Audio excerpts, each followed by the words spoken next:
Hello, everyone. Welcome to today's Oracle Chats. I'm Erin Lee of HeavenlyMessenger.com. And of course, as always, I'm here with my beautiful friend, Bobbi Roundtree, born medium.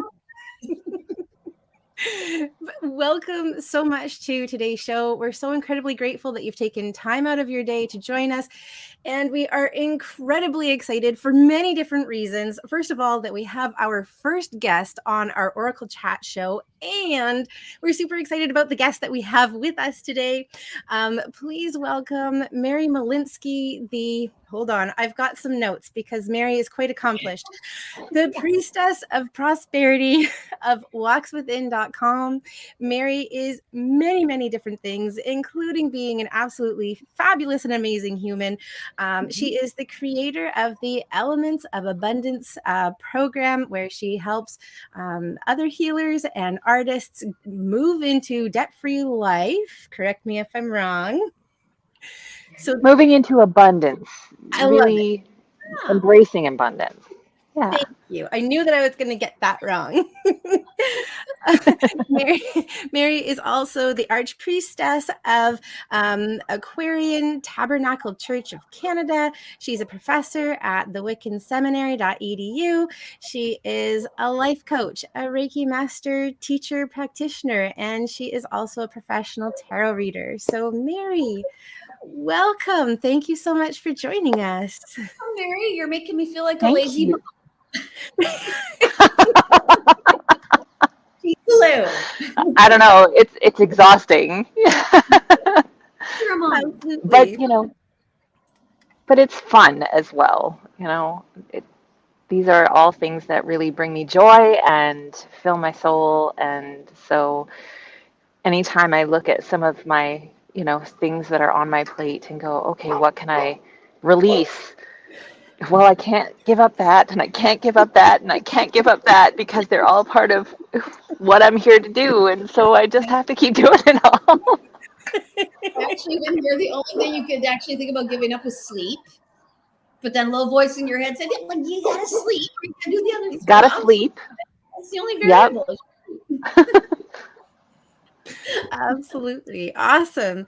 So today we are going to be taking your general questions. So as always on the Oracle Chat show, we're not doing readings today, but please feel free to bring your questions. I know Bobbi and I have kind of decided we have a lot of questions ourselves. But I think we haven't said this yet, Bobbi, but we're going to take a bit of a backseat, kind of. And you'll ask a question, then I'll ask a question, then we'll take one from the audience, right? Okay, that's exactly what we planned. You can tell me that's what we planned. That's what we're going to go with.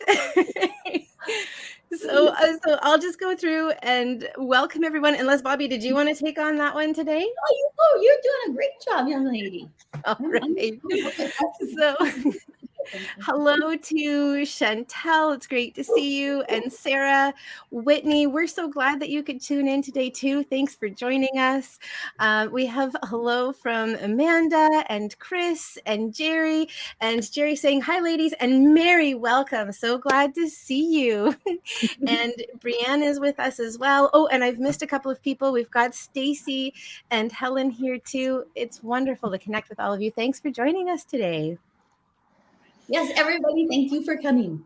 Yeah. Thank you all for being here. Yes. Yes. And you're going to learn a lot because Mary's super interesting.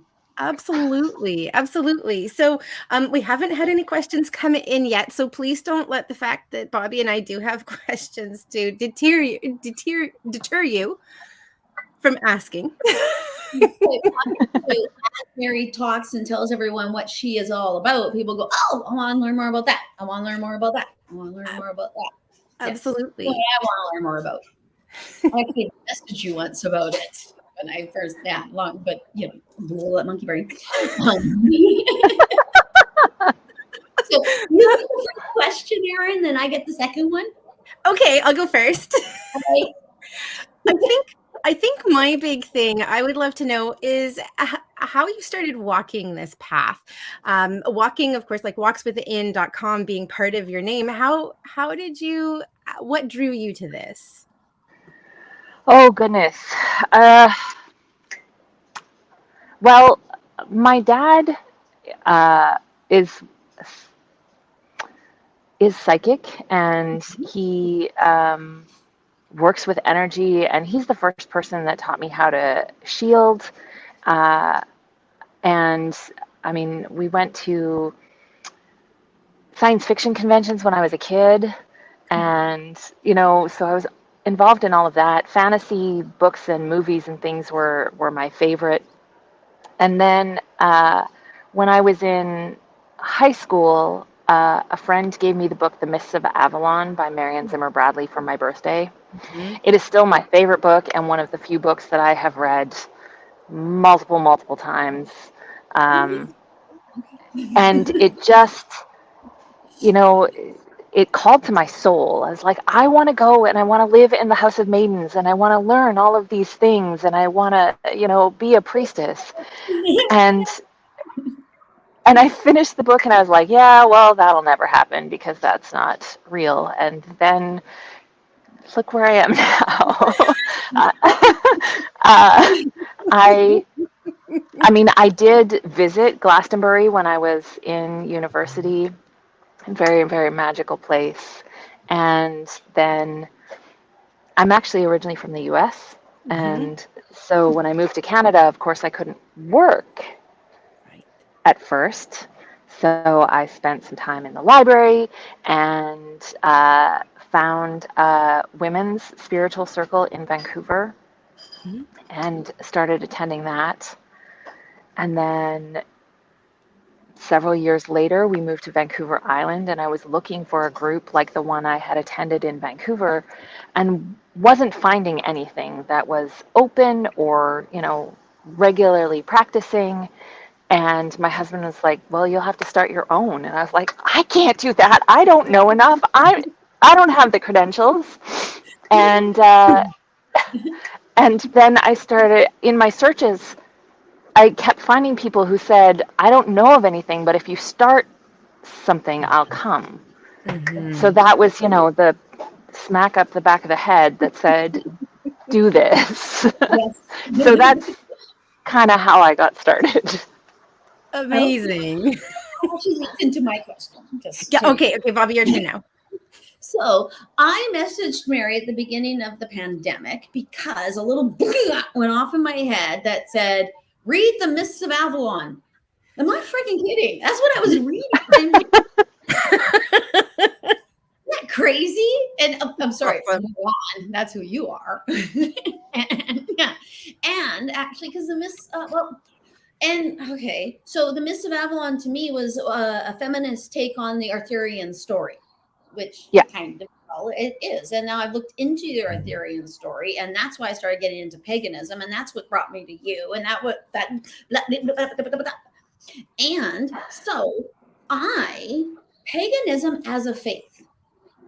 I believe very strongly that people need belief systems, that we need to know that there's something larger than us that we pay homage to, that it's kind of a humble but still arising at the same time.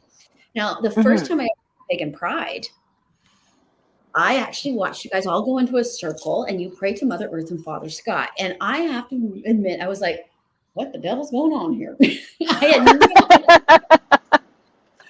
But boy, was I ever taken aback by it. And it's never left my brain, but I'm not a joiner. I have a real hard time getting into a circle with folks and doing this and doing that because I have a really hard time with all I have a hard time. So what would you say to someone like me who wants to pursue paganism, but doesn't quite know where to begin or anything like that, is in the novice-y sort of stages? Well, the beautiful thing about our modern era, and also, honestly, something truly magical and wonderful that's come out of the pandemic is that a lot of groups and organizations have started doing some of their events online.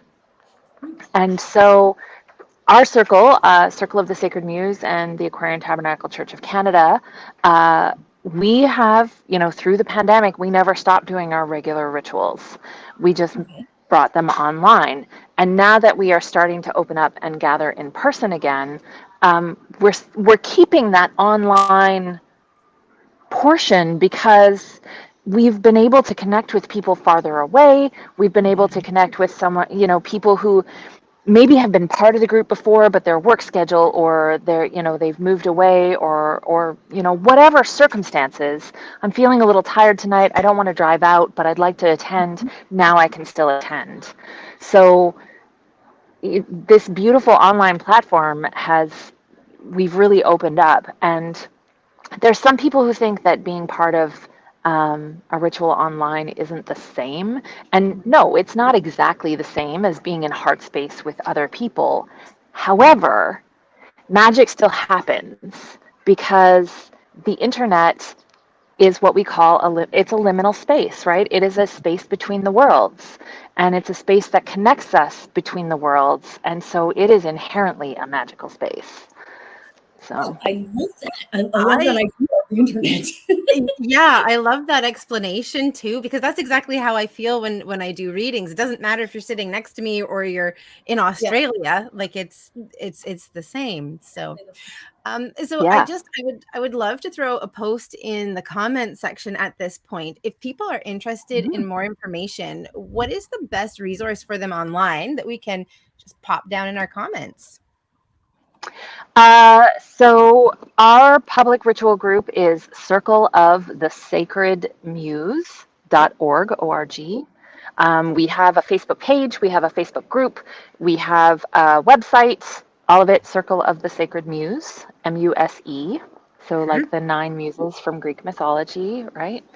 And yeah, we use Teams as our main platform. And so that's a great place to find us. We're on Facebook, and like I said, on the website. So connect with us there. If you join the group, you'll get invites to our events. We also have a newsletter.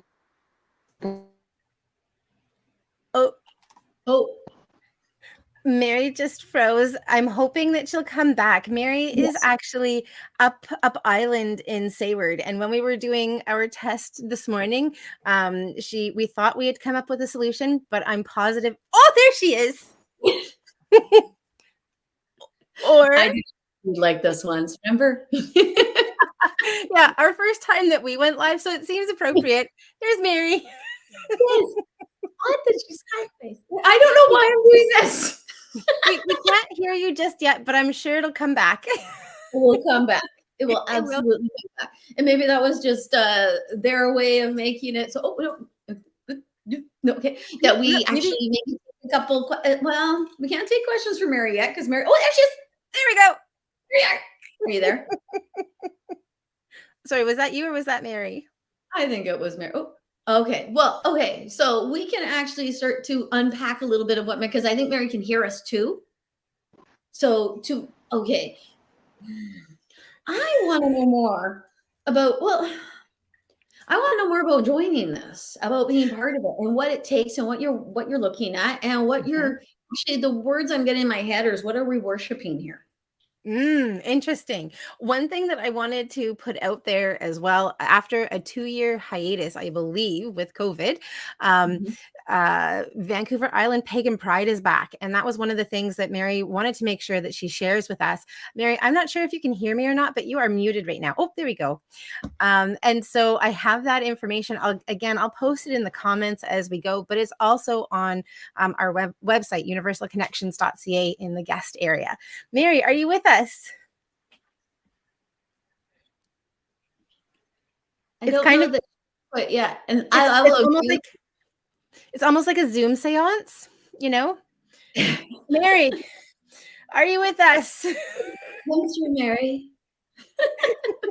You create a safe space for you. Yeah. And because I think you and I have both worked the Pagan Prides. The first one together where everyone was in the field and in the circle.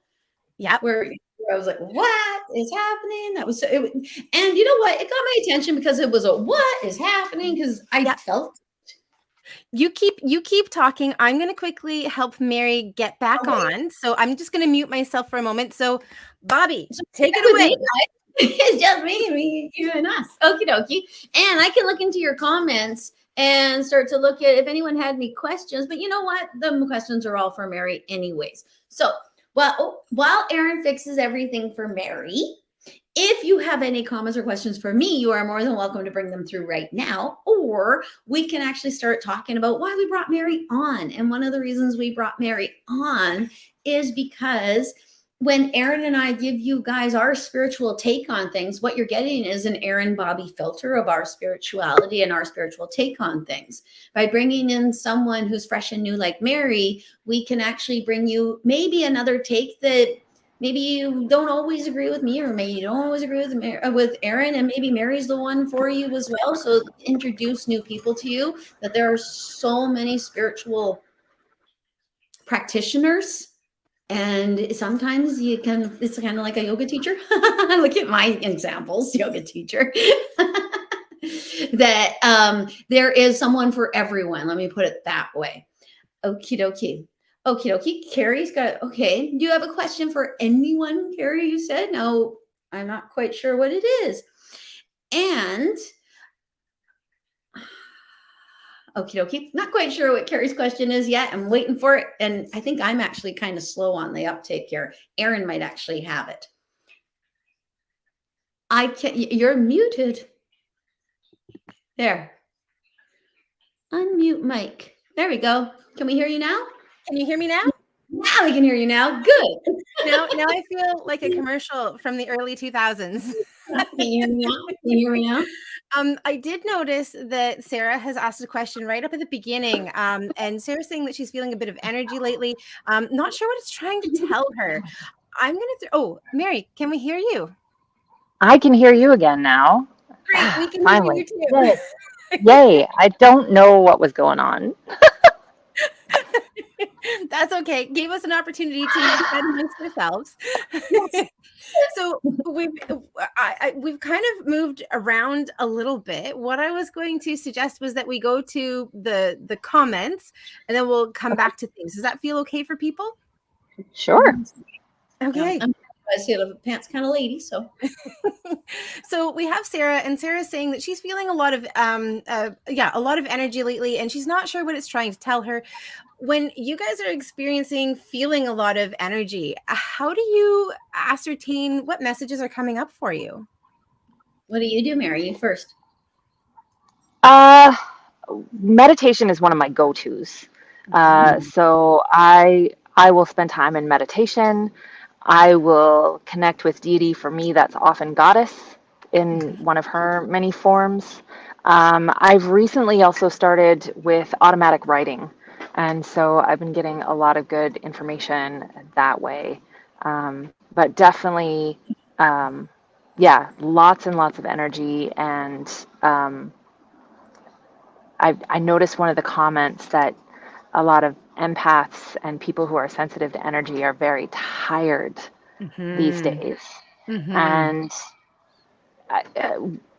our entire planet has experienced a major trauma.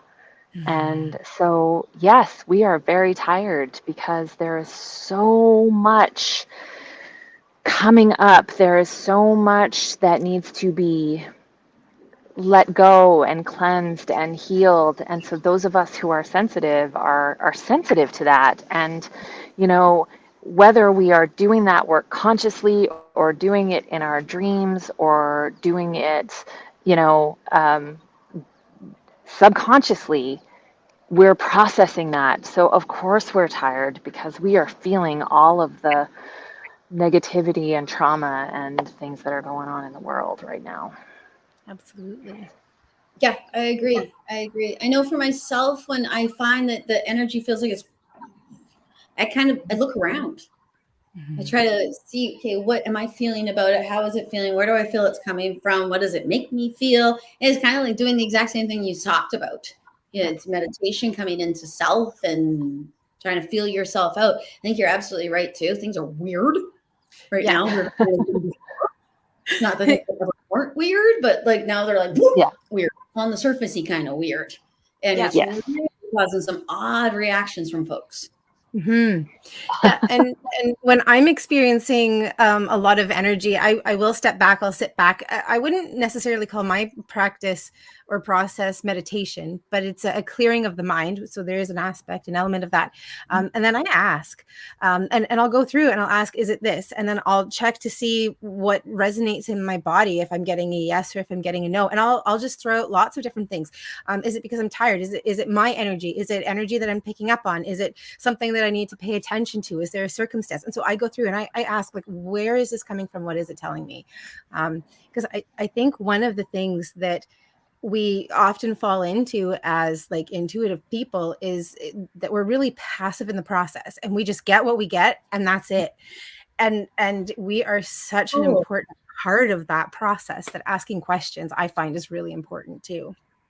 Yeah, I agree. And actually you can block it a little bit and enhance it a little bit. Like as a person, I know especially when I first started doing it, as soon as somebody, I could get insecurity. You go in there. Yeah. And then you become a dumbbell. Yeah. Well, and there's definitely times where I'm like, okay, now is not the time. Not right now.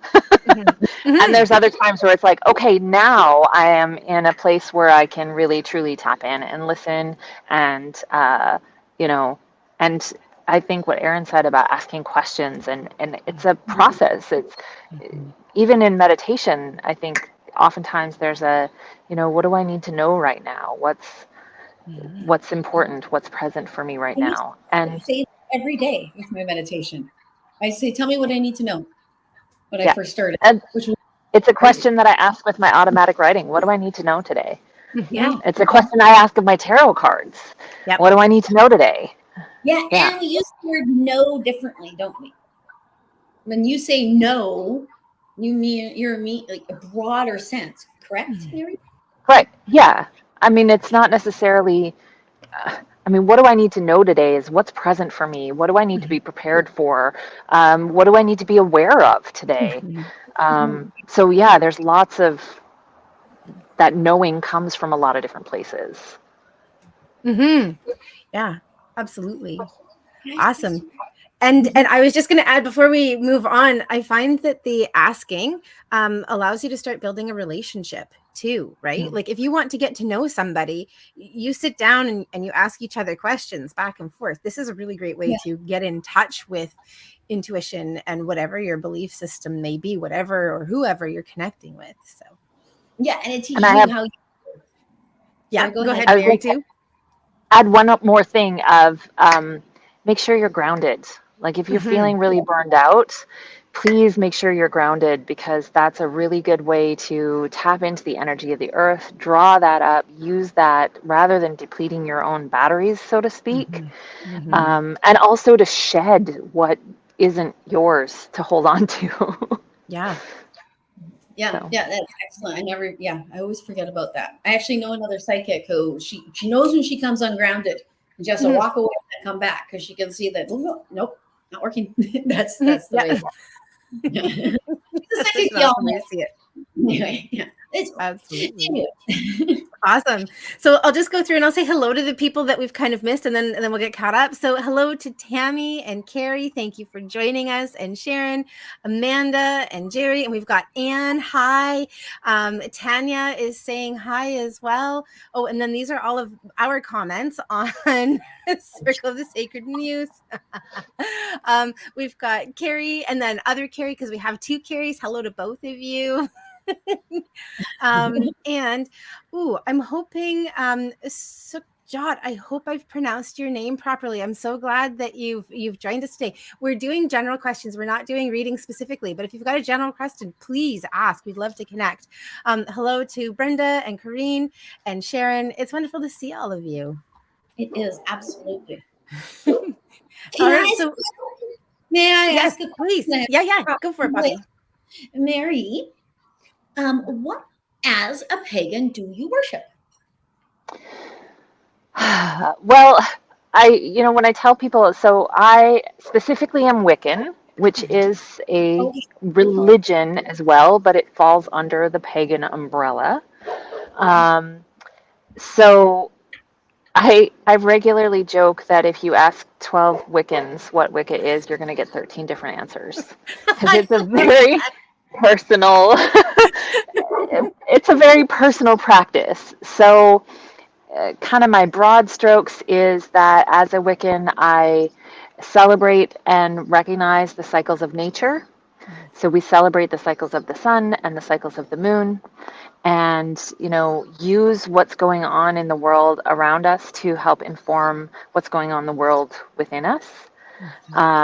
And we also honor both the masculine and feminine and in between faces of the divine. So we look at polarity and balance.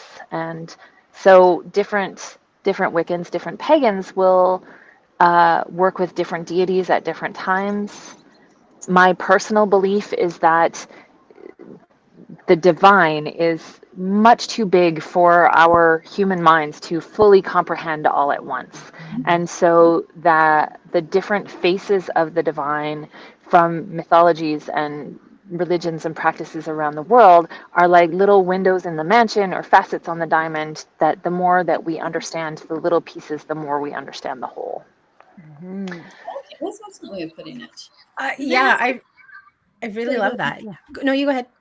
So when you say that you worship different deities at different times, do you go through the calendar? Like at Embolic, we look at Brigid.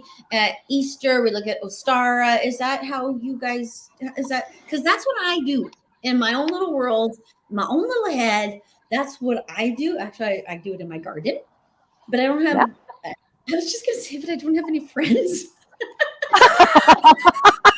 Mary, what are we, like chopped liver? Like, What I meant was like I'm doing it by myself. I'm not like you are solitary. Yeah, you are solitary. I'm very solitary, which makes me feel as though I'm making something up as I go. And that's okay. I mean, okay. so as I have been initiated into a tradition of Wicca, the Aquarian Tabernacle tradition, and so we do have some, like our full moon ritual we have is liturgy. So every full moon we open and close with the same ritual, kind of like you would at a church service, right? That the opening and closing are the same, and then whatever we do in the middle is what changes. The working is what changes. And we also, for our Sabbath celebrations, that's the cycles of the sun, so the solstices and equinoxes and the cross quarter days in between. We do tend to change those up, and we do. That's more about celebration than doing any kind of necessarily magic work, though we usually do some. We try and keep it light and child friendly because it's more about the celebration at those times. Pre-pandemic, we would have a potluck at our Sabbats. But for me, I have a few different deities that I feel called to work most closely with. Through the mother church of the ATC, Aquarian Tabernacle Church, the mother church is in the US. They do a couple of festivals every year, and one of them is Spring Mysteries Festival. It is a recreation of the Eleusinian mysteries, so the mythology of Demeter and Persephone and her abduction to the underworld, and that story of how we have the seasons. And it's a several-day ritual drama, and as part of the ritual team for that, we work very closely with the deity. So we will have a role as part of the mysteries where we are invoking and presenting that deity. So through that process, I've worked with a lot of different goddesses very, very intensely, very, very closely, and gotten to know them. So that's some of how I work with deity. My main deity that I connect with and work with is Inanna from the Sumerian pantheon. She's the first one who I feel like put her hand on my head and said, "You're mine." And with her, I also work with Eresh Kigal, the Queen of the Underworld, because that's very tied up with her mythology, right? And so those two are very strong for me. Hecate, Demeter, and Persephone, because I've carried those roles and worked with them. But I've also at other times, you know, just in writing my meditations, gone, okay, you are talking to me now, Kali.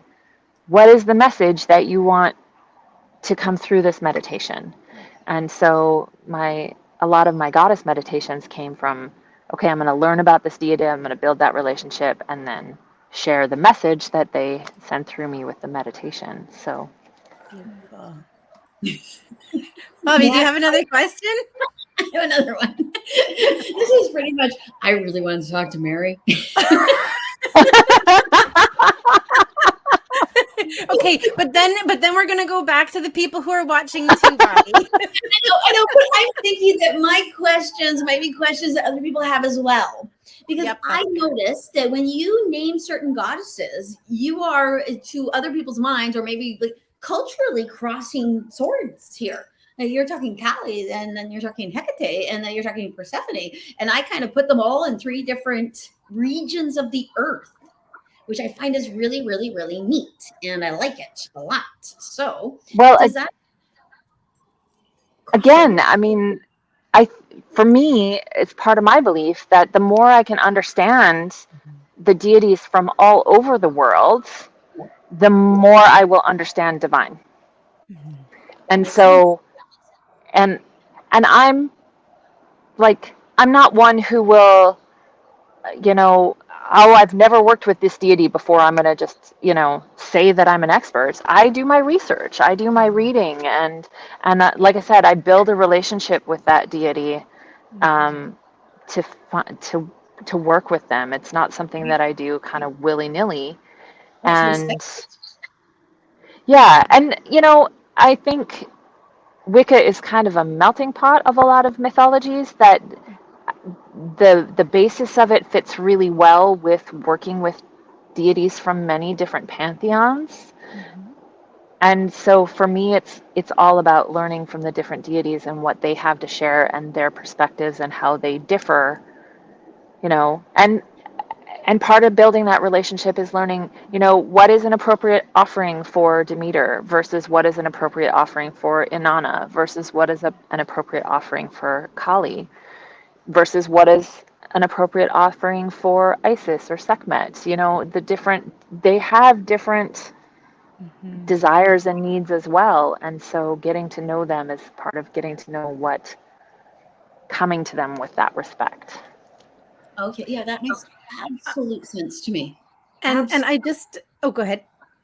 I cut you off, Bobbi. No, you didn't. No, that was all I was going to say. That makes absolute sense to me. Absolute. That was the end of it. Yeah. Absolute. No, well, one of the things that's really been coming up for me lately, and for many years, is the idea that we kind of gloss over, like we don't go into depth in the things that we are interested about, and just the way that you are explaining the way that you experience divine through all of these through all of the different goddesses, it really shows me the depth to which you are experiencing that, and to me that's incredibly exciting, because it's not just coming through 1 or 2 pathways, but you're like opening it right up. And it reminds me a little bit of like a crystal ball where there is no side. Like it sends out energy in all different directions. I mean, how powerful and amazing is that? So yeah. And how much is there available to you? Oh, so much. Yeah. And you know, at different times, it's like, one of the deities that I've gotten to know because of, you know, my work with abundance mindset and Prosperity Priestess is Lakshmi. Lakshmi is a beautiful goddess of abundance, and getting to know her has been really, she's very gentle and loving, and you know, it's beautiful. And so I don't know, I can't imagine not working with a whole bunch of different deities, because they all have something to teach me. Absolutely. Erin working with one angel. No. Right. Well, that was actually the comparison I was just thinking of. Like I work Yeah. with many. Yeah. Yeah. Okay, I have another question. Okay, well, hold on. I'm going to put you on pause because we haven't spoken to anybody in the comments for quite some time. So I'm going to reel you in, Bobbi. and right. I've got two people that I'm going to talk with really quickly. Amanda is talking about her journey of coming off of antidepressants. She's asking more of like a reading question, which unfortunately we're not doing today. But I kind of talked a little bit about this on my Connections with Intention this past week. So Amanda, hop over to my Heavenly Messenger Facebook page and take a look at the most recent Connection with Intention. The beginning part is all about balance, and I think that there's probably some really relevant information for you there. And then Jerry has just left a bit of love for Mary. So I think it's important to share that. So Jerry has said Mary is lots of fun to go on, to go and get a reading from, even when some strange person comes and sits before her. She always welcomes me with open arms, and thank you to Mary. So Thank you, Jerry. I really enjoy when I see you at our fairs or markets. I love it, brightens my day to see you. So yay, thank you. Awesome. And Jerry was even on earlier today with the post saying, "Oh, I'm really excited to connect with all of you guys today. Mary's my good friend." I'm like, "That's awesome." So know that your visit today has been eagerly anticipated by more than just Bobbi and I. About you. Yeah. Okay, let me just see. Right. Okay, Bobbi, well, I'm finding the next question. Did you want to go ahead? Yeah. Okay. Yeah. Okay. I'll twist your rubber arm. So I started getting into the goddessy sort of idea because I started thinking I was hearing them talking to me and telling me, look into me, look into me, look into me. Is that what happens with you? Yeah. How do you know you're supposed to move to a different one? Oftentimes, I mean, some of it is what we're working on with our festivals. So, you know, when we cast the roles for the festivals, it's really deity saying this person needs to work with me right now, and that person needs to work with that deity, and right. And so part of it is things like that. And I would say that since I've been more involved with the festivals, that's kind of a lot more of how I've been working with deity. Other times, though, it's just my curiosity will be piqued, you know, or a name will come up more than once, and I'm like, oh, I got to look into that. Yeah. And or sometimes it's just the tap on the shoulder. It's like, hey. And sometimes it'll be, hey, you haven't worked with me for a while. It's time for you to come back. Right. Right. Because once I've worked with a deity, especially that closely, using invocation and meditation, you get to feel their differences, and you get to know who's talking to you, as I imagine you do as a medium, or, you know, with your angels, you get to know who's talking to you. Yeah, you know the difference. I know the difference between the different people on the other side, only because it's I don't even know how, and I don't even know it how feels different. talk to him. It feels different. Yeah. It's like I'm a puppet. They go right up my butt.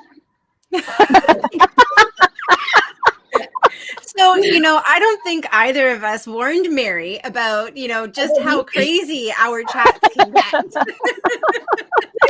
So, you know, we waited until we were about halfway through so that you couldn't back out. Oh, no, we've got more technical difficulties happening. Is this thing? No, it's not working anymore. Sorry, guys.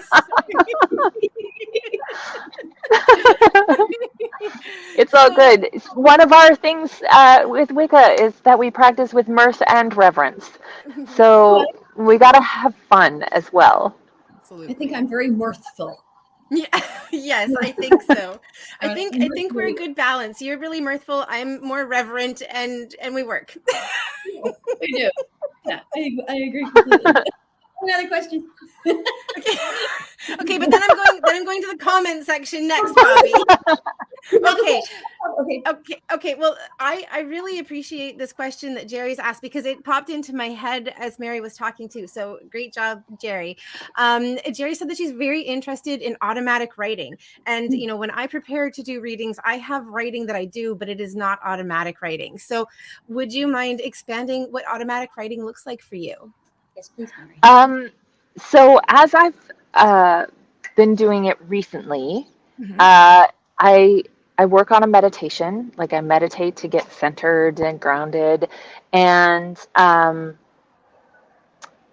I, you know, have a pen, I say a prayer, you know, thanking deity, saying good morning to my guides and angels and ancestors and higher self and, you know, anybody who wants to talk, who's here for my highest good.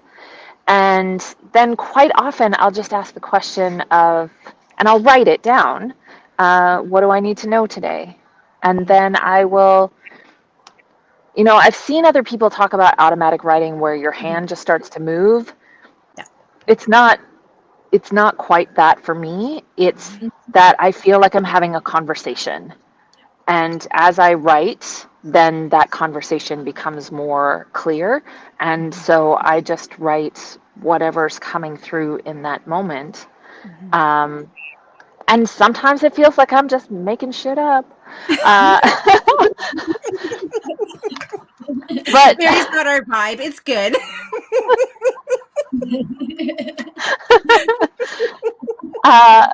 But yeah, and I just write, and and sometimes it becomes a conversation where I'm writing, okay, here's the next question I have, and what's the answer, and here's the next question I have, and what's the answer. And sometimes it's just like, here's a little thing, and I'm like, what else do I need to know?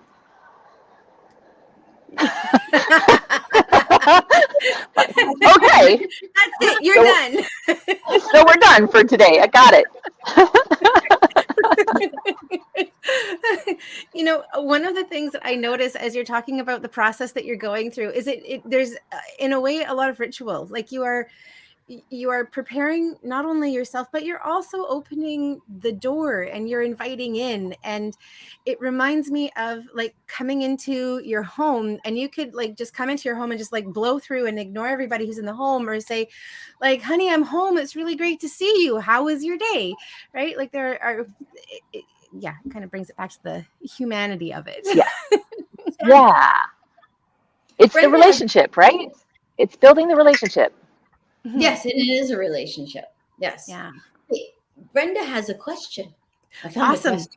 Awesome. I'm all over the place. So you go ahead and you check in with Brenda's question. I'll click, or do you want me? I'm going to click on it. Yeah, you go for it. Okay, that's what I'm going to do. So when you say deity, is that a goddess? Do the goddesses live in the now or in another dimension? Okie dokie. I didn't even read the question. Good question. So deity is kind of the non-gender term for God, goddess, higher power. It's because they're not always gendered the same way we are. So I tend to relate more to goddesses as a female who identifies very strongly as female. You know, they say we create God in our own image, and so I really relate to goddess in my own image.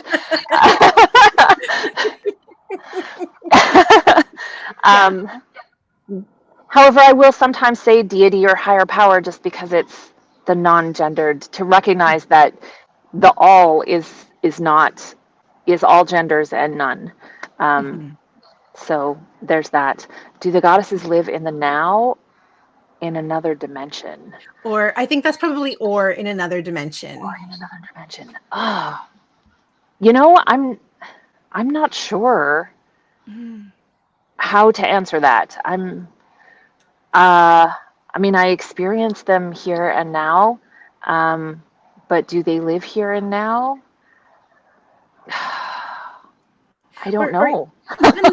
even the word I would use is exist, because in the same way that their energy is very different from ours, though the same, exists, because there isn't an ending for deity. Is that right? Like they're Yeah. So, okay, a little bit of my cosmology and how I yeah. understand and relate to the universe is that there is the all, there is creator, there is the higher power, and then it sends out tendrils. And so I believe that each deity from around the world, each god, each goddess, every one of them is part of that bigger, they're an expression of that bigger whole. Just as our souls are a part of an expression of that greater whole. I think it's just they're on a different vibrational level. So if that's another dimension, then yes. Mm-hmm. Does that make sense? Yeah, I think that's a wonderful explanation. Yeah, and when you do it as the whole, it reminds me, because I actually always say God's an umbrella, because it reminds me of the idea of coming from a central point and connecting, and everybody is connected. And the way you describe it, you look like umbrella. Actually, I've never seen it before, but that's a little mosquito.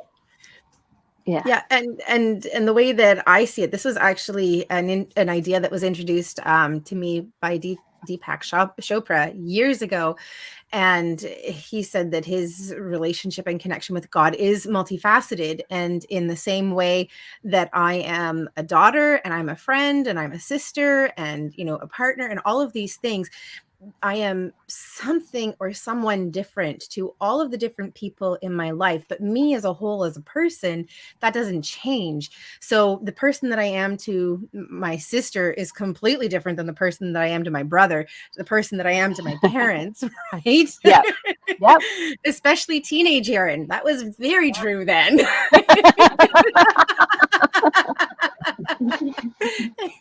and so like the opportunity to have different relationships and to understand in different ways. Yeah, I agree. I find that with people on the other side as well. Mm-hmm. I will have a parent that speaks to one child one way, and then they'll leave and their sister will come in. I'm like, oh my gosh, they speak totally differently to you. It's like, it's weird. Yeah, it happens all the time. Yeah. Awesome. Beautiful. Yeah. And we've had a couple of comments come through. Anne is saying that Mary is the only one that she has met in over 40 years that has the same tarot cards as herself. And she said that she met you years ago in Courtney at one of the psychic fairs at the mall. So that's really cool. I think that's the Robin Wood Tarot. And it's still my favorite deck. Awesome. I'm on like my second or third copy of it because I love it. And I use them. Yeah, that's my thing with deck too. Buy a new deck that's the same deck? I'll buy a new deck that's the same deck when one wears out. Yeah. I don't know the decks. So, okay. I have a couple of my decks that I use a lot of where I've got like 4 or 5 copies of them. Yeah, I get it, Mary. Really? Why? May I ask? Why do you buy more than one copy of one deck? Is it because it wears out? Or do you want to... It starts to wear out. It starts to wear out. And like my Robin Wood deck, I actually met her at a convention, a science fiction convention, where she was the artist guest of honor, and I bought a deck from her, and she signed a couple of the cards. Mm-hmm. And so, it was starting to wear, and a couple of cards were getting bent and, a little tattered. So I still have it, and I actually carry it with me, but I don't use that deck very often. I have another copy that I have purchased of that deck that now is my one that I use for reading more. Yeah. Mm-hmm. That makes sense. I have books where I have my copy, and then I have my copy I lend to clients. Exactly. Yes. Yeah. So it's the same sort of thing. Because sometimes when I lend out a book, I'm like, I want my book back. So I was going to go back to the comments, but did you have something else coming up, Bobbi? When it comes to that, no, but I was actually quite surprised about the deck thing. Okay. Yeah. They're just my decks. So I just play them. I use them for myself. Mm-hmm. And not for Okay. others. Yeah, because I'm too lazy to figure out the spreads. Where I am, where I'm going, where I'll be in 3 months. That's what I do. Where I am, where I'm going, where I'll be in 3 months, and then I get the poppers. That's what I call it. Yeah, the jumpers. Yeah, because it's really helpful I find, because I work in my head. Mm-hmm. So I don't know. Is it me? Do I want to say that? Are you guys saying that? Blah, blah, I have to double check outside of myself all the time when it comes to stuff for myself. Mm-hmm. When it comes to other people, I don't have to double check a darn thing. Yeah. Well, because it's really hard to be objective for ourselves, right? We are invested in our own outcome in a way that we are not invested in somebody else's outcome. Excellent way of putting and it. That is exactly what I was going to say too. I'm high-fiving you, Mary. Yeah, we're both high-fiving you. You can slap me.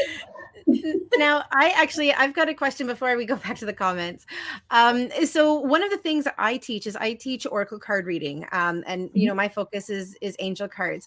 And because I don't practice tarot, one of the things that I say about the differences is, you know, tarot has a structure to it. You've got the major arcana and the minor arcana and the suits and how that comes about, and how, depending on the reader, things can be read upright or in reverse. And so there's more structure, and that Oracle cards tend to be more theme based. There's no set structure, rhyme, or reason. But I feel like I do tarot a disservice. And so how would you describe tarot and tarot readings? So I'm very similar, actually, that I say tarot has a system. There is a system to the tarot. Every tarot deck is going to have 78 cards. 22 of them are the major arcana, and the other 56 are the minor arcana, divided into 4 suits. There is very much a system. And yes, some people read reversals. I don't, because I see that there is positive and negative possibilities in all the cards, and so it depends on where it falls and kind of what I'm feeling, you know, what other information I'm getting when I lay those cards out. For me, I do tend to be as much as I am intuitive, I like having something solid to connect to, and so to me, having the structure of the tarot is something that I can fall back on and rely on to allow the intuition to come through. Whereas if I'm just presented, and before I knew the system, it was scary because 78 cards is a lot. But now that I have that structure to attach to, I feel like it's like a safety net. That's exactly the word that I had coming up as you were describing it. I'm like, it's a safety net. I was just thinking, there are times when I wish I was a tarot reader or a card reader, because I'm like, I don't get what I'm seeing. I need something else to do it. And I'll sit there for 5 seconds going, the information the right way, because right. So I have a question as well too. Okay. One of the things when I say that I don't read cards is because I'm so damn lazy. True. Do you actually know the meaning of each card? When a card goes down at 7 of Cups, you're like, oh, 7 of Cups means blah, blah, blah, blah. Can you do that? Now, pretty much, yes. Yeah. Because you know, I do it by picturing, okay, this is my card, like the cards that I talk to the most. Cups is about emotions. It's about relationships, both romantic and otherwise. It's about dreams and intuition. Sevens are, you know, about sometimes blessings, sometimes challenges, right? And so the 7 of Cups as that card is about daydreaming. See, now I'm looking at my card. It's about daydreaming and about getting clear on, you know, if money and time weren't an issue, what would you want to do? Where would you want to go? Spend some time daydreaming and be, you know, dream big. But then at some point, you're also going to have to choose one of those dreams and act on it. Otherwise, it'll just always stay up in the clouds. That was amazing.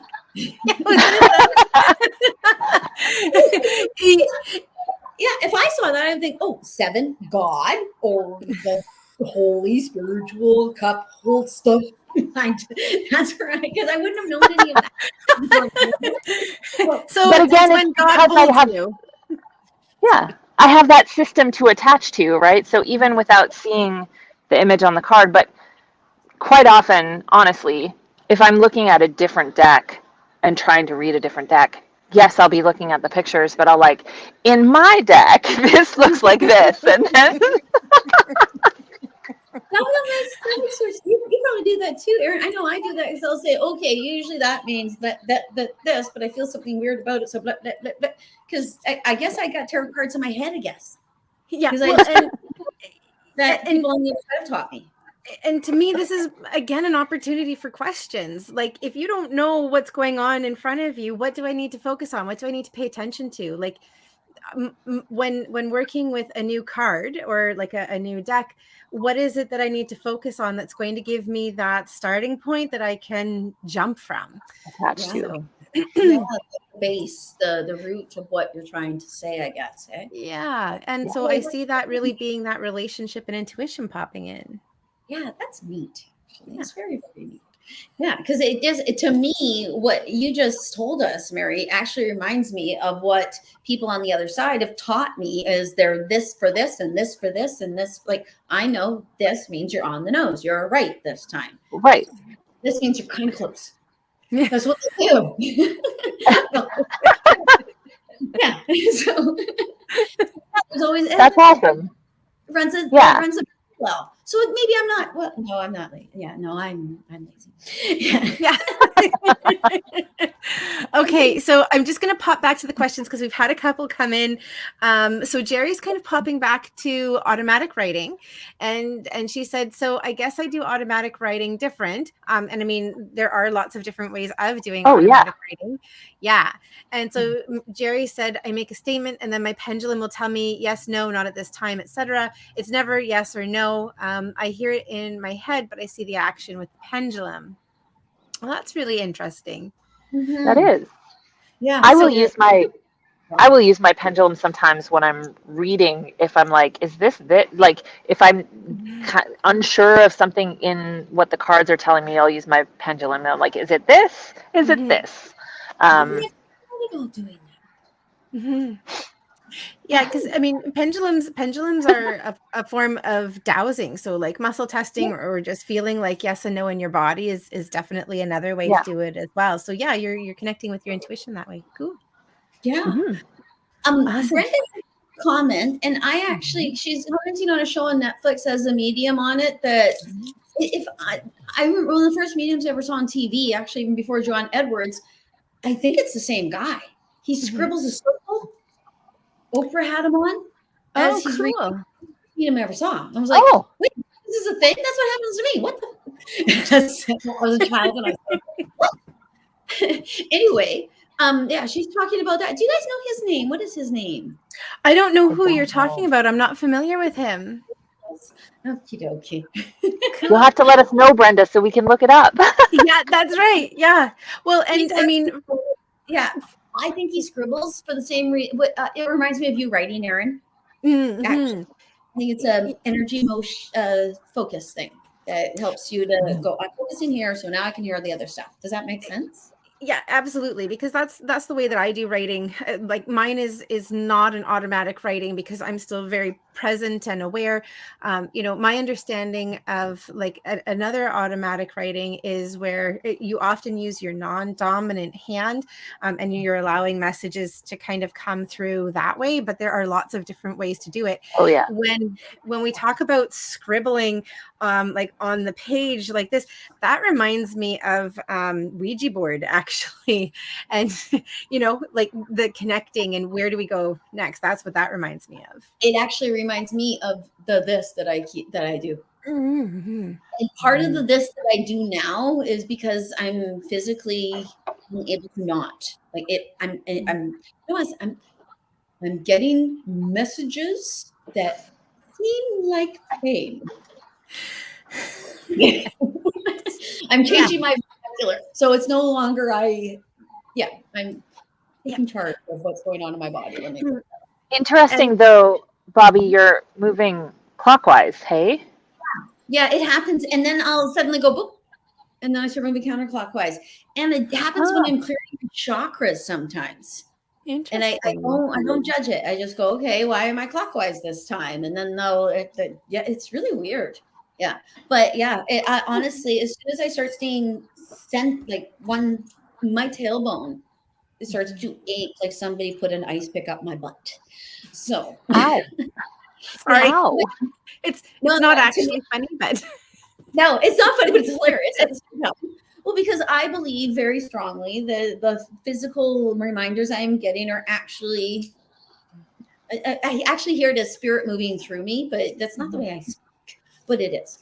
Because I don't have a better way of saying it. And Sharon's right. Sharon's right on a couple things. She actually, as I said, she said the dead people. Tyler Henry. Yeah. Isn't she right? She's so smart.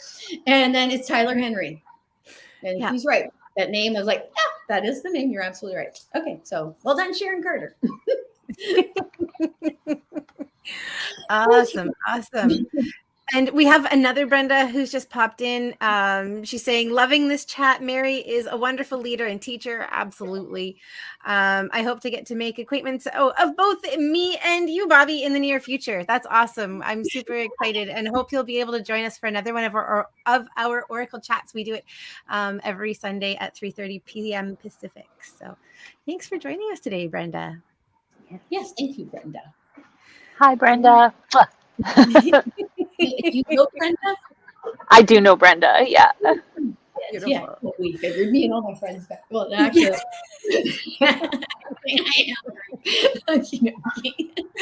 awesome. And I absolutely love this other message from Sharon. I'm kind of bopping all over the place. I don't even know where we are in the comments, but I have right.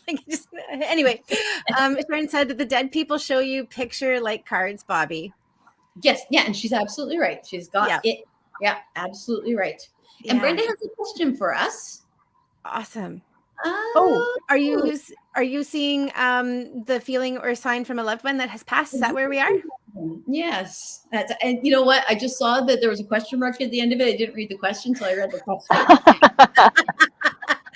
Okay. So just for everybody, I'll read it. We've got it at the bottom of the screen. Do any of you get a feeling or sign from loved ones that have passed that they are really wanting any of us to know that they are watching you live? Watching us live or watching us live? This is where the English language gets really tricky because it could legitimately be either. Yes, it could be that she's talking about this particular broadcast or that she's watching live. Which I actually think it's the live. I think so too. That one makes a lot more sense. I often tell people we are their TV. Now, you're the guest, Mary, so what do you say? I do from time to time get messages or feelings, I'll be like, oh, hi, Grandma. Mm-hmm. Good to see you, or good to feel you, really. I wouldn't say that that's a huge part of my practice or experience, but I do feel it from time to time. I will have one of my first guides was, because I was really scared of guides some time ago, and one of my first guides was a very good friend of mine who had passed over, and she was like, yeah, I'm here with you, I'm helping with you, until I wasn't scared with her of and comfortable with that. And then she's like, okay, and now here's your guide. Right? She almost like, I'm going to bridge you. Have a person to bring you through. It makes perfect sense. I usually think that's why people think their grandparents are their guides. Because their grandparents, hey, sweetie, there's this whole group of people who want to talk to you. Sweetie. It's a comfortable feeling. Yeah. Yeah. Yeah. It's a familiarity. Yeah. Mm-hmm. Yeah, and you can feel them differently too. I agree. Yeah. And kind of like they watch us completely and absolutely. Yeah, kind of like taking a kid to school on the first day and being okay. Well, I'm going to pass you off to your teacher now, but you're okay. Like, yeah, very much. And then you Brenda says, the door and watch and hope they're okay. Yeah. And if you go to your car and you cry. And, Bobbi has codependency issues. and Brenda has popped in, and she's clarifying her question that they're watching us now. Like, Yes. meaning is I that they think are she- watching you now. I think she's asking, are we getting messages that any of the people out there need to know right now? And Oh. what she's actually doing is actually opening up something in my head, Brenda. And now I have to tell you, yes, Grandma, whose mom is actually watching over you. I actually don't even know if she's your mom or she's the grandma. Or yes, she is. Dadgummit. Yes, right now. Yes. Now that was sneaky. That was sneaky, sneaky. Brenda. But it worked. It totally worked. Yeah. If I open the door, Bobbi will walk through it. Yeah, and Brenda's giving you some hugs. Yeah, which is what. Yeah. Yeah. All right, so we don't have any more questions that are coming up in the comments just yet. I want to do a check-in with my beautiful co-hosts today. How are we feeling, ladies? We're at a little more than the hour mark, and we certainly don't want to overgo Mary's generous offering of time today. How are we doing? How are you doing, Mary? I'm doing good. Okay. Yeah. Okay. I feel like we've just barely scratched the surface. Like, I feel like Yeah. That's why we do it once a week, for goodness sakes. Because every bucket, another bucket, and it reverberates. It gets bigger and bigger and bigger. Because it's Absolutely. never. And Absolutely. Okay. So can I've got what I think might be a quickish little question for you, Mary. Okay. So I was on Facebook the other day, and a friend of mine who is a witch, that's how she identifies herself. Yep. She said that there, for her, is a really big difference between like being Wiccan or Wicca and being a witch, and that there was a very distinct separation, and that the two are not synonymous. Could you talk a little bit about that? Yeah. I think that there's definitely overlap. Okay. And so my understanding is a Wiccan is someone who follows Wicca as a religion, right? Okay. Usually has been initiated through a tradition or a practice. Not always, because there are some people who self-define as Wiccan, but they have done their reading and research and really resonate with the teachings and the practices. And so a Wiccan Wicca is a religion, a specific practice. Whereas a witch is someone who practices magic in whatever form. So that can be herbalism, that can be spells, that can be, just magic in your cooking, Energy form work. of magic. Yeah. Yeah. And so many Wiccans are also witches. Some witches are also Wiccans, but it's not necessarily the same. You can't use this. Okay, thank you. I appreciate that really clear and straightforward delineation and differentiation between the two. Yeah, because I actually call myself a witch. Yeah.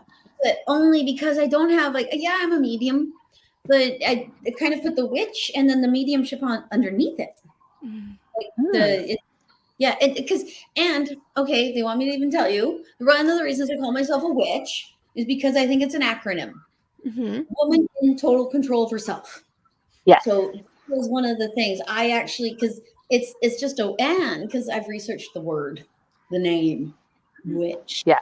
It wasn't given to us in a positive way. It was given to us by a dinkhead. Sorry. I mean, Jesus. Anyway, sorry. I slipped. But so I actually see it as I was born one, and I'm adhering to it. And so that's why I use the word.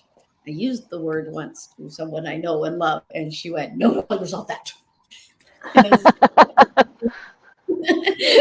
gonna keep calling. Well, there's a lot of misconceptions about what a witch is, because there's been this demonization and the Hollywoodization of what persecution. A witch. Yeah. And then there's the persecution. Yeah. Sorry. And so some people don't use the word because it's gotten so far from what perhaps the original intention was, and so they won't use it, while other people are like, no, heck yeah, I'm reclaiming this word. Yeah, So because actually, even the whole personification of the witch, like the hats and everything, I have been, in my research, I found that it's derived from the dunce cap. Mm-hmm. Yep. That is actually something they used to actually put on people who were under trial for being an idiot in some sort of way. It's like there's a whole bunch of little things, even the broom. Because the idea was that it would funnel knowledge and help them become smarter. Oh. Yeah, and so the witch's hat, everything like that. Yeah, so I went through that same sort of thing. Because and also it's the cone of power, right? It's the cone of power, the energy that we raise and send out. Let's look at it this way, as though it is taking the crown chakra and making it to a fine point, which is what we look for in meditation, and then hitting source in that way. We can look at it that way, and then it's a positive. Yeah, and the mental control of herself. Yeah, I think that's a great answer. It makes perfect sense to me. Well, you don't ever call yourself a witch, do you, Erin Lee? I've never, but there are certainly practices that I have that would definitely fall into the under that umbrella of witchery. I think likely if I were to refer to myself as a witch, I would be in the realm of the white witch, I would imagine. So so yeah, and so we've got Victoria here saying that she loves the craft. Man, it's been so long since I've seen that. I was so excited when that movie came out. That's right. Yes, I forgot about that movie. I'm more of a practical magic person myself. Right. Yeah. so I almost Nicole Kidman clasped hands. It's like, So from your perspective, we've kind of touched a little bit on like the Hollywoodization of witch and witchcraft. And are there any movies that you're like, oh my gosh, please just go away because this is so not what we are and who we are? Oh goodness. I mean, most of it I watch with a bit of a sense of humor.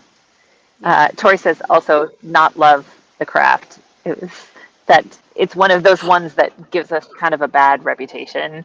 Also, hi Tori. I do know Victoria as well. She's very much a practical magic all the way.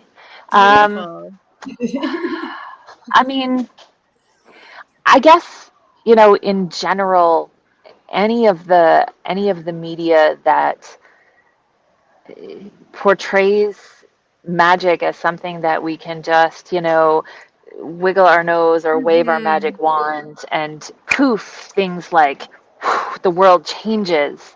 Kind of, it sounds like it bypasses. Go ahead. Yeah, it bypasses a lot of the actual work, because magic is it takes energy, it takes work, it takes focus, it takes intention, and all of the other tools and herbs and crystals and things that we may use are just props to help us focus that intention to do. It's really what's coming from inside. And so I always tell my students, if we're going to change what's going on out here, we first have to change what's going on in here. Which is why meditation is one of my go-tos, because that's a great way to really change what's going on head and heart, and also to tune in to the messages from source, right? So but any of the stuff that I'm just going to curse you, first of all, Wiccans generally don't curse. Again, broad strokes, 12 Wiccans, 13 answers, right? But and different people have different levels of I am willing to do this and I'm willing to pay the price that comes along with it, right? So different people have different thresholds of, I'm willing to curse this and I will take the consequences that come with that, because I feel so strongly about that, where others are like, no, not at all. I mean, my church, actually, one of our prime things that we tell our students right from the get-go is cast no spell for good nor ill on or about for or against another living being without their knowledgeable approval. So we don't do spells on other people. I love that. Yeah, no shit, you actually. Right? Amazing. Like that's of Yeah. course perfect. Yeah, I agree. So Because manifestation. yeah. Yeah. Yeah. I want to segue for a moment because I think we've missed a couple of Sarah's comments in the past. And so she's asked in the frame that I can see, do you consider painting a way of meditation or meditating? Yes. Oh, yeah. Yeah. I think it totally can be. Yeah. It's like walking is meditation. Knitting is meditation. Mm-hmm. Right? I mean, I think any activity or action or inaction that allows you to get out of your head and to connect with source, universe, whatever your belief system is, that is a form of meditation. And I see painting as being both a wonderful form of meditation, depending on the approach, but it can also be incredibly healing. It's an expression. Painting is certainly a really incredible, powerful tool. I think even especially if you've seen any of Sarah's work, it's mind-blowingly poignant. It's like, what is going on in your head, lady? And it's because you can see that, well, she's doing this and she's doing this. And most definitely it's meditation. Beautiful. So it's rebuilding the brain. So. Beautiful. Awesome. So we've kind of talked around meditation a little bit today, and I know that Bobbi and I have talked about it on our show in the past as well. What are some of your favorite ways to meditate? Yeah, how do you meditate, young lady? Young lady. Well, meditation is a part of my daily practice. I actually, at the seminary online, I teach an introduction to meditation class that takes it from the tiniest baby steps of, just sit for 5 minutes. Just don't try to do anything. Just sit for 5 minutes, and then all the way up to half an hour. So typically, I like to use, for myself, I will often put on some brainwave entrainment music just to help get me in that zone a little quicker and easier, but also to tune out distraction. There's 6 people who live in my house and a dog, so distraction is a part of life. So when I put the headphones on, then I can tune all of that out. However, I also write guided meditations, and that's something that started way back when I first started running rituals, because that had been part of my experience in the rituals that I had attended in Vancouver. And so when I was creating something here on the island, meditation was a part of it because that had been part of my experience. And when I went looking for meditations, actually the first year, looping this conversation circle all the way around, the first year that I led rituals, I had a goddess oracle deck, and I planned out my year as like, we're going to do this goddess this month and this one this month and 12 months, and I had 12 different goddesses. So that really forced me to learn about them and connect with them. And when I went looking for meditations to use as part of the rituals honoring each of these goddesses, I wasn't finding things that really either were the messages that I was getting or that were long enough or that felt right. And so that's when I started writing guided meditations. And they were all about goddesses in the beginning, and of course now I've branched out, but almost all of my guided meditations that I've written came out of some ritual that I had planned. That's great. Yeah, makes total sense. Yeah. Yeah, because meditation is so incredibly genuine to the person. And the right way of doing it, the right way. There is no right way of doing it. I don't even know why I even say that. I was taught there was a right way of doing it, though. When I was taught meditation, it was taught to me in a very serious manner. And it was taught to me as there's only one way of doing it. There are other, I was even taught that a guided meditation is a lesser meditation. That's what I was taught. Yeah, but I don't particularly agree. I think a lot of people think they can't meditate because they can't get to quiet mind. And one of the things that I teach in my meditation class is we're not trying to get to no thought, because that's virtually impossible to get to no thought. I mean, unless you're dead. And even then that's questionable.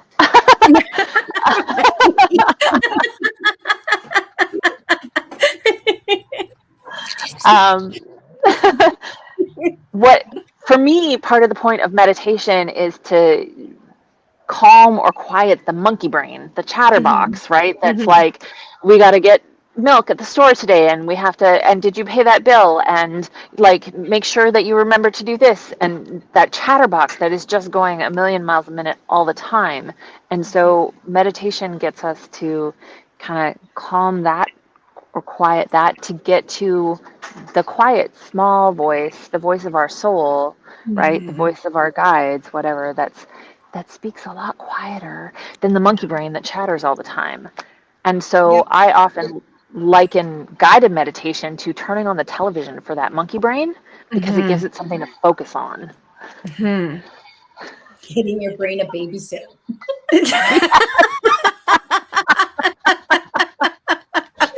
Exactly. And until your brain matures enough to be able to go and occupy itself on its own.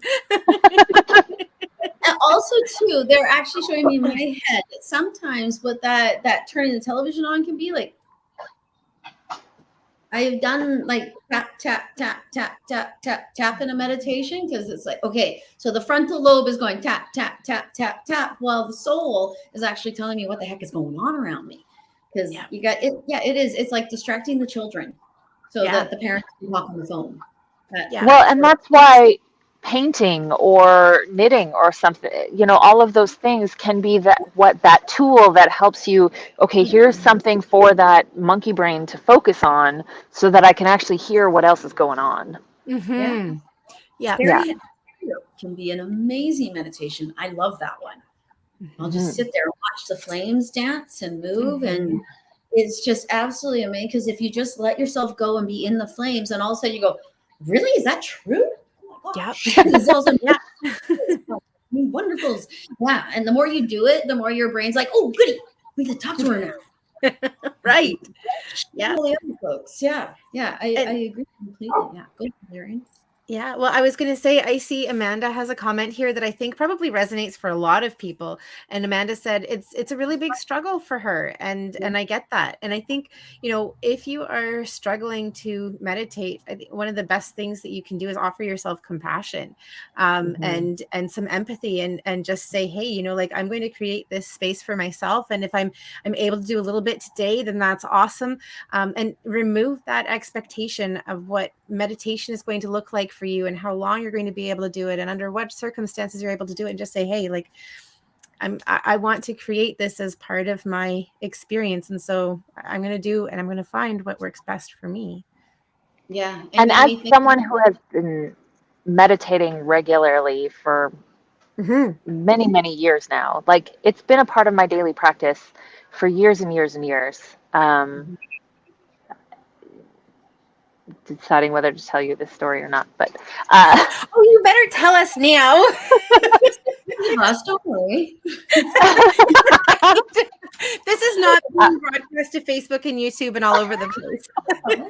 Well, I tell this story when I teach meditation, so I will tell it. So when I first started my website, so I had written a bunch of guided meditations. Everybody told me I should record them. And so I launched a website with some of these recorded meditations. And I was like, well, to get the word out, I need to start writing. And so I need to start writing about meditation. At that time, when I started writing, I didn't have a meditation practice. And I was like, well, this feels really hypocritical that I'm writing about all the benefits of meditation and I don't actually have a meditation practice. So Walks Within started walking the talk. I like it. Yeah. But I went to a coaching training when I was doing my life coaching training, and I was talking to someone there who was studying to be a yoga instructor. And I was like, oh, it's so hard to make time for myself, right? Like, I'm so busy. It's hard to find the time to meditate. And so she shared with me something her teacher shared with her. And she said, you have to make it like diarrhea. And if because if you were going to see your favorite author or the president or whoever, some really important person, and you had diarrhea, you would take care of the diarrhea first. I really resonate. I love that. It stuck with me. So it was effective. Okay. It's an effective analogy because you can't forget it. It come in a different kind of way, actually, because sometimes when you have diarrhea and you can feel it starting to come, you go and you clench up because you're like, what is about to happen? And then when you relax, and the diarrhea flows through.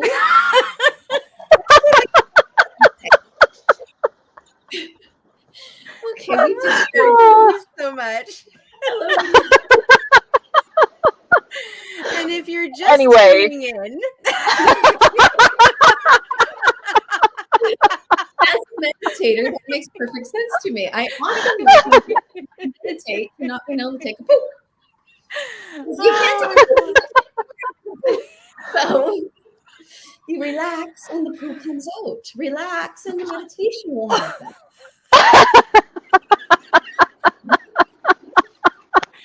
You just never know what we're going to talk about on Oracle Chats, friends. Sometimes we really hit sex hard. Today, we're talking about poop. So, however, all of the people who watch this are going to remember that and apply it to their meditation practice. Absolutely. You've already got a convert with Jerry, so yeah. Okay, yeah, and it could be like a potty squatty thing or something like that. Like the meditation cushion has become the new squatty potty. Yeah. Will allow you to poop in a more natural way because you bring your knees up. Because actually, we should poop in a squat position. We should all actually have holes in the floor rather than toilets to sit upon. Or the bar. I'm very glad I don't run the world anyway. But the squatty potty idea is which meditation position works best for you. That's my squatty potty. Yeah. Yeah. Oh boy. Yeah. Pardon me. So my YouTube isn't watching me talk about meditation in that way because she's going, what can you not tell? And that was the time that Bobbi's yoga teaching certificate just disappeared. No. So I do notice, I'm going to put us on pause for a moment. I noticed that we've got a question here that's kind of outside of the realm of what we've been talking about, but I would love to connect with it, and I would love to hear Mary too. So Sarah has asked, who do or what are you connecting with while you practice Reiki? I mean, I usually call on the Reiki guides and masters when I'm practicing Reiki. Part of my all the time practice is grounding and shielding. I have a little soapbox. I think everybody who does any kind of energy work, which is everybody, needs to know how to ground and shield. So that's just a part of what I do all the time, whether I'm practicing Reiki or not. But yeah, specifically with Reiki, I will call on Reiki guides and masters, and usually my own guides and the guides of the person that I'm working on. Yeah, that's what I was going to say as well. But I think the other aspect to understand is that Reiki is a channeling of universal life force energy. So it is the same energy as chi or ki or prana that is practiced and known about in a lot of Eastern practices. And so we're channeling that energy that is the energy that everybody already has, and are bringing that to a person to raise their own energy and vibration. So we connect with the energy of the earth, we connect with the energy of source and universe. We bring that through. And Mary's absolutely right with connecting with Reiki guides and masters and whoever our people are and whoever our clients' people are too. So yeah. I want to learn Reiki. Well, it just so happens you've got two amazing teachers right here, Bobbi. Yes, I have to broaden my horizons. I have to stop being so close-minded.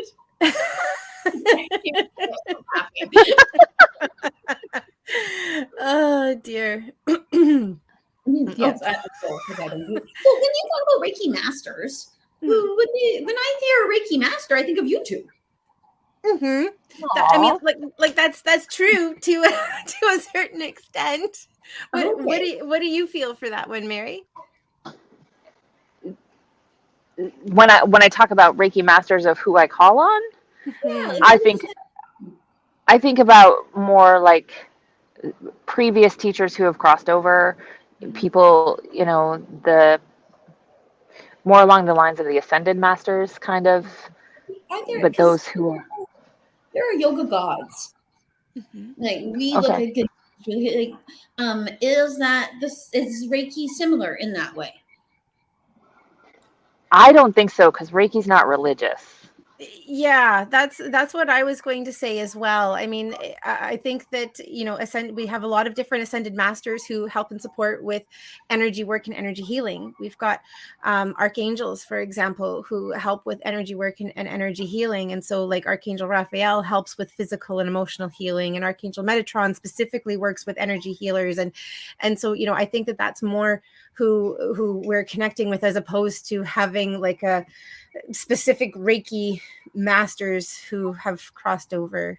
Does that make sense? Yeah, I was just curious as to if there actually is like a set of Reiki guides that actually because when I learned how to be a yogi, I actually learned about Ganesh, and I learned about the history of and what it, Rumi and everyone like that. So, and I consider myself a yogi, but I do not consider it as a faith that I follow. Mm-hmm. Right. Curious. I would say, like, especially when I'm passing an attunement, more so than necessarily just doing a Reiki session with somebody. It's above and beyond you passing an attunement. For me, I feel like it's the lineage, right? It's like the people who have brought me here. So I don't necessarily, I don't necessarily call on Dr. Usui, though I feel like he's part of that lineage that is there backing me up, if that makes sense. Who is Dr. Usui? Who is that? Basic ignorance right there. So who is that you named? I don't want to miss his name. Yeah. Dr. Usui is the founder of Reiki, of the Reiki practice. Did you know this? Yeah. I did not know it was founded by a particular human being. Yes. Pardon me. Go ahead, Erin. I mean, Reiki is a form of energy healing. It's like touch healing. It is something that we inherently know and that we inherently do. What Dr. Usui did was he channeled it and he brought it to a greater number of people. He created like the teaching of his understanding that created the practice of Reiki, right? Because I mean, you do energy healing when your kids are hurt, your kids are sick. That's energy healing. People who do like quantum touch or hands-on healing, like the foundation of those and Reiki, it's all the same. It's just, it's got, you know, a different pathway of connecting to it. So, you know, when I teach and when I talk about Dr. Usui, I talk about how he's rediscovered something that we've always had, and he's made it into something that's really easily accessed. Does that make sense? Mm-hmm. Yeah, I know. I think he harnessed and honed are the words that I get when you're talking about that. Yeah. Mm-hmm. That makes perfect sense to me. And the whole time you're talking, my hands are killing me. Are they getting hot by any chance? So I had to do this and have them down here. Tingly?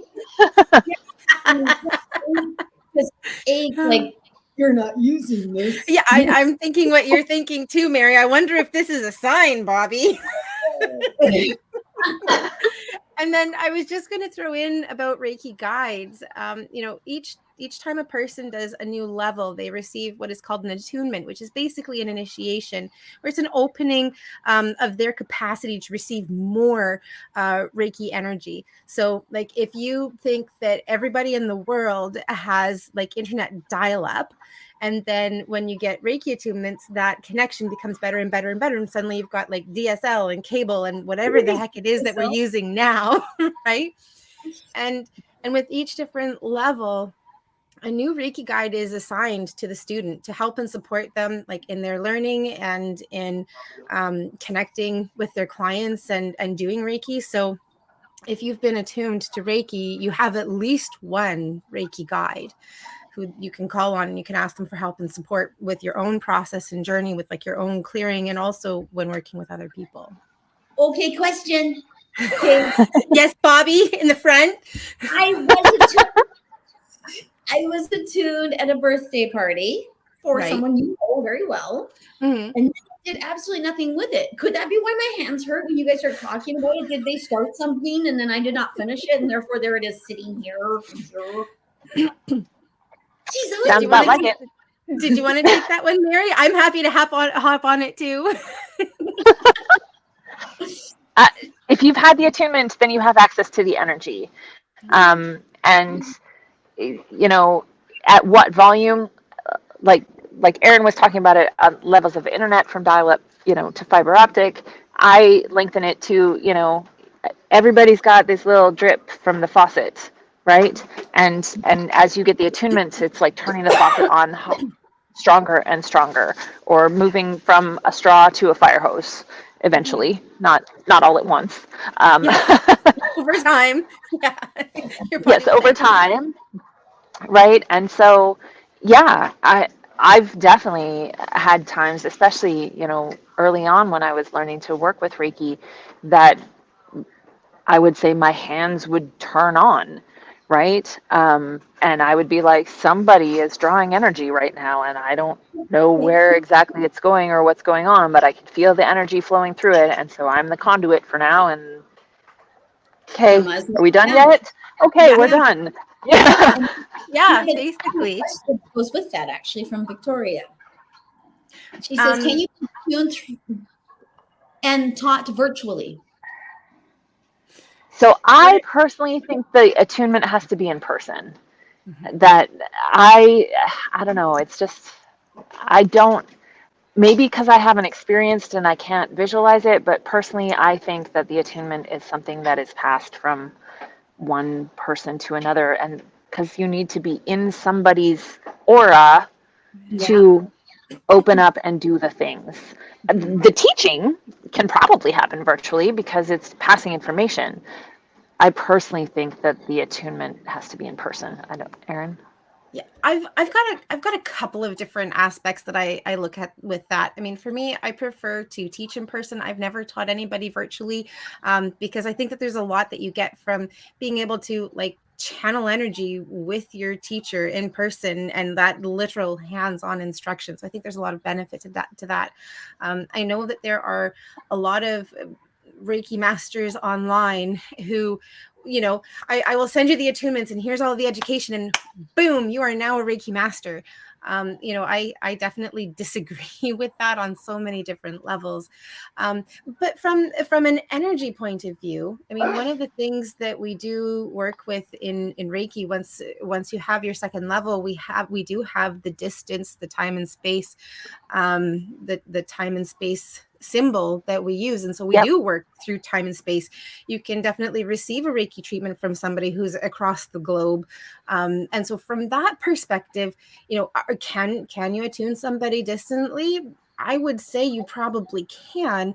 How effective is it? It should be equally effective, just in the same way that an attunement from, or pardon me, a Reiki treatment from somebody in person can be the same as a Reiki treatment from somebody distantly. But there's also like something that the physical connection, I think, makes part of the attunement. So I'm kind of with Mary on that one. Does that make sense?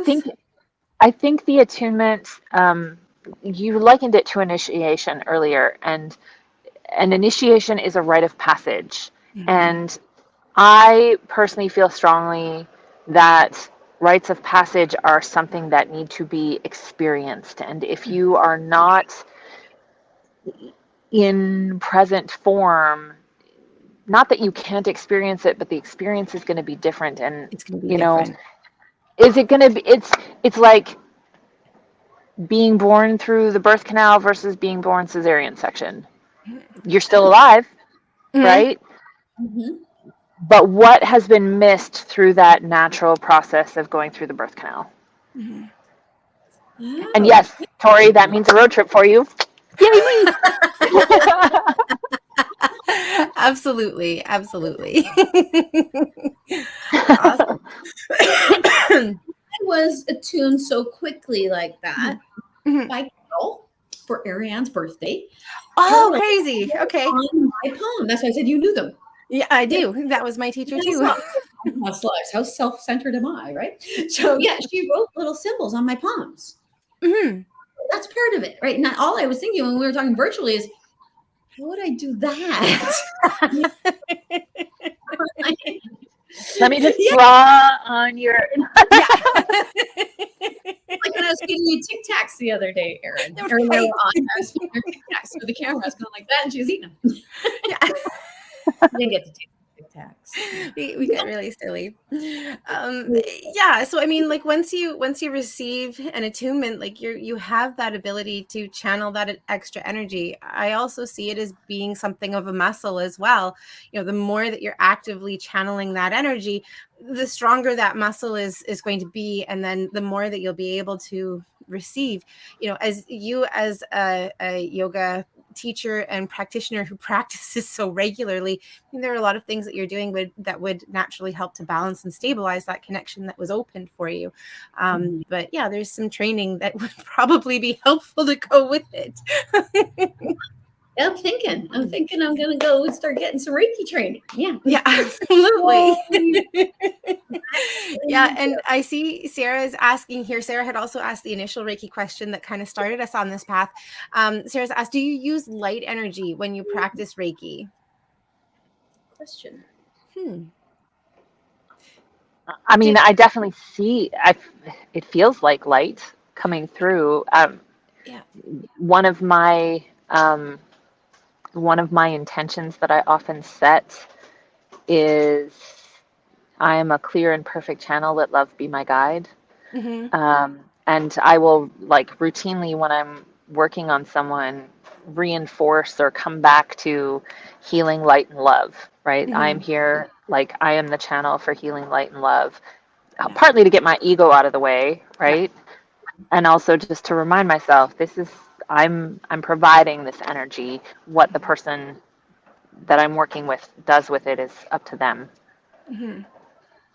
Yeah, yeah, absolutely. And, one of the things I think is really important to recognize is if you are doing Reiki properly, you are not taking of your own personal energy.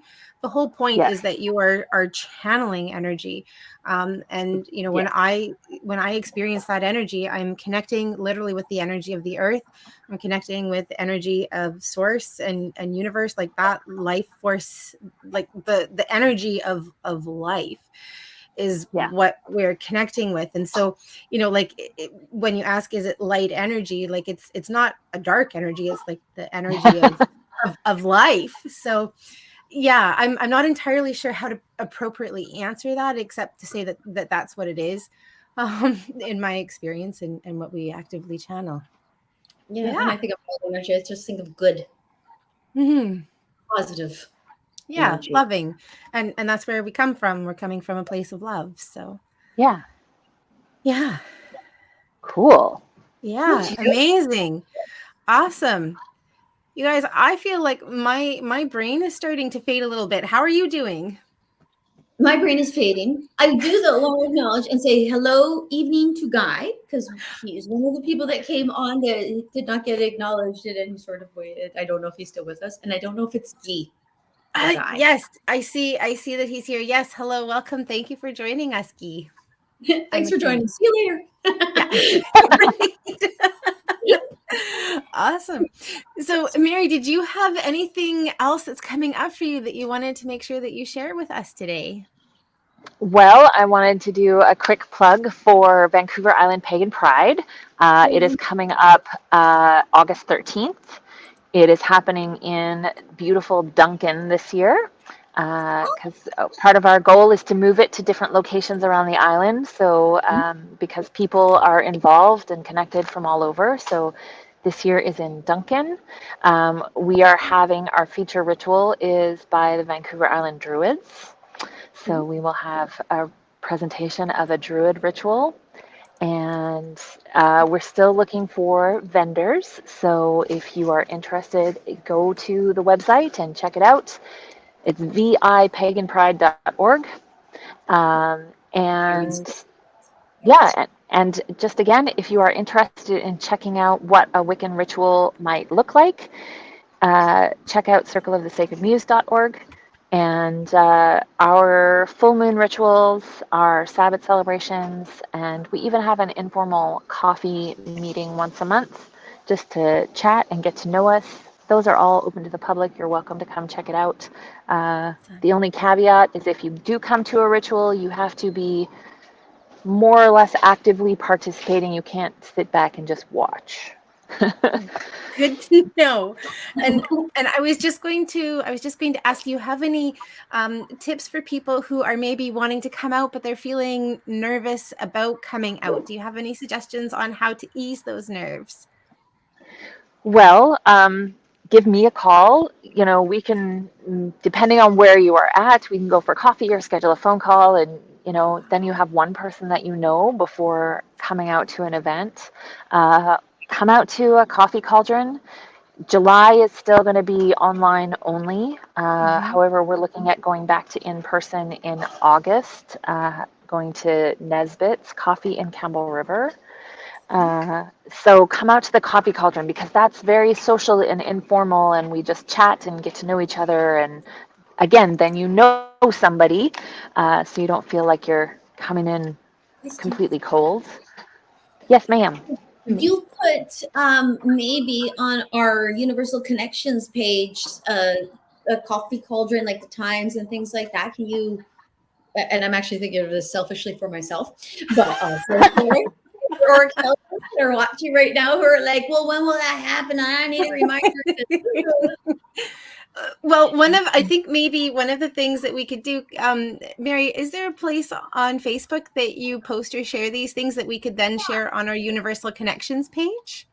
Absolutely. On the Circle of the Sacred Muse group is where we create all of the events. I do share them to the Aquarian Tabernacle Church of Canada page, the Circle of the Sacred Muse page. I usually share them to the Vancouver Island Pagan Pride page as well. So from any of those, we do create them every month, and you can grab them from there, and you can just add them to your Universal Connections page as well. Perfect. from those events. That I think is probably the best thing for us to do, to be able to share with all of our amazing people. Yeah. Fabulous. And I'll just mention as well, we do have a website for Universal Connections. It is universalconnections.ca. There you can find the upcoming link, the YouTube link for our Oracle chats. So this is actually streaming live right now on our Universal Connections page. As well, you can find all of our previous posts or lives that we've had in the Oracle Chats tab. But we also now have a guest chat. We have a guest tab. And Mary is our first guest that we have on the page. So we have all of the contact info to connect with her, as well as a little blurb about Mary herself as well. So if you'd like to connect with Mary in the future, please head over there or go directly to walkswithin.com. Is that right? Yes. Beautiful. Yeah. Awesome. And of course, my guided meditations are available on my website. And yeah. Perfect. And you offer professional tarot readings. And I know that there was something else. Oh, life coaching. Life coaching. Yeah. Awesome. All kinds of things. Yeah. Fabulous. Well, Mary, thank you so much, not only for joining us, but for being our first guest on the Oracle Chat show. It has been such a pleasure connecting with you. Well, I am so very honored. Thank you both so much for inviting me. I'm so glad it worked out, and I have really enjoyed sitting around and chatting with you both. Awesome. And all of our folks online as well. Absolutely. To everybody who was able to join us live, and to anybody who catches us on the replay, thank you so much for spending your time with us. It's always a pleasure to connect with you in this way. So thank you. Yes, thank you, everyone. I enjoyed this so much. Yes. Awesome. So, Mary, at the end of our show, Bobbi leads us through a namaste that usually involves a fair amount of laughter, because I'm not very good at it, but you're snazzy at it.